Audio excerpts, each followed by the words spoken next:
is Faina Mina, and I'm here today to wish you a very happy International Day of Samba. So today I decided that I was going to be a little bit generous with my time and actually go over some of my favorite moves that I like to do in Samba. Samba really is a lot about personal expression, the ability to freestyle, and really have fun when you're dancing.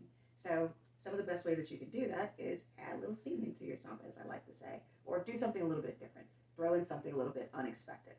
So I'm going to try to break them down as best I can so that way you can kind of see how you can learn how to do these moves step by step. So one of my favorites is actually a move that I borrowed from the Samba de Malandro, and basically it's a cross step with a tap. What do I mean by that?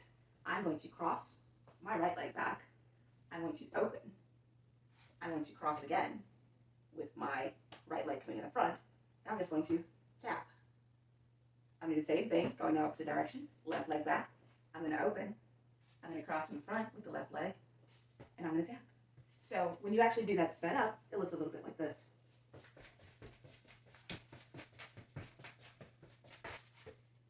You can make it as fun, as quirky, as slow and drawn out, or as fast as you want. But the key is to get the basic step down, which again, I'll turn to the back and show you. It is cross, open, cross, tap, cross, open, cross, tap. Very, very basic move when it's done very slowly. When you speed it up, you can add on other things to it and make your samba a little bit more dynamic. Another one of my favorites really is very simple. It's probably one of the first moves that you learn in samba, which is the rebolado. But there's so many different variations of it that you can have a lot more fun and add a little seasoning. So basic rebolado is, I always like to explain to my students that this move is taken from the Orisha Oya.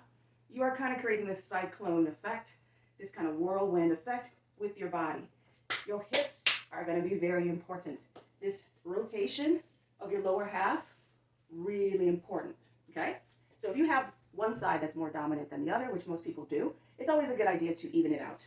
We all have one side that we feel more comfortable on, our side that we can really get it in. And then that other side is just kind of like, that's a little stiff, I need to work on that. So that is something that you can practice, is just evening out both sides of your rebolado. So again, I like to consider it either cyclone if you're going to go full body, or if you're going to keep it here and keep it cute, think of it like stirring a pot, which is cauldron. Bubble, bubble, toil and trouble.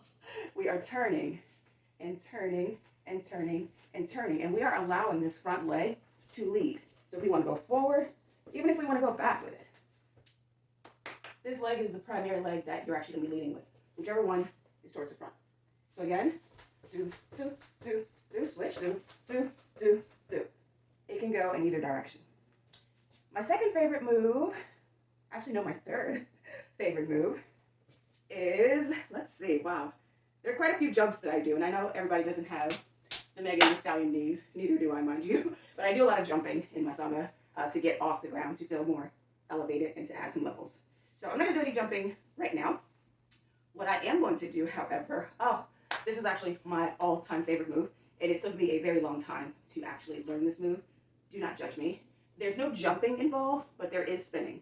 And spinning is something that I take from my other dance training, just being able to add a little something extra. So I'm going to do it in two different ways. I'm going to do a nice caminada, which is basically a walk, and then I'm going to turn very elegantly and come out of it. And then I'm going to do a turn that, like I said, took me a very long time to get it right, because it is a little tricky to try to do it in heels. So first one is just caminada. We're just going to walk. We're going to have a nice sensual walk, and of course, we are on releve, which is basically just meaning be on your toes, and we are going to turn and come out of it. Okay? So let's try that again. We're just going to walk. We're walking. That's what we're doing. And we're going to prepare for our turn. Basic turn. And it's really how you come out of it that makes it more interesting. Okay? We're giving all the, again, pour de bras from ballet, giving all of that elongated body and lines. Woo! All right, now to break down the other move that I was telling you about. Let me see if I can. Basically, it is a step forward, a push back, a step forward, a blind turn. You're doing a turn where you're not going, how do I describe it? You're not facing the direction you're turning in. You're going kind of behind you. So it's not like you're spotting in the front. You have to whip your head behind you because that's the direction you're going in.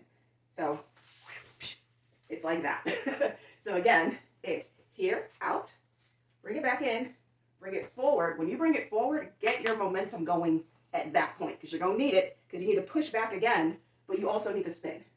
So again, it's like a seesaw, like a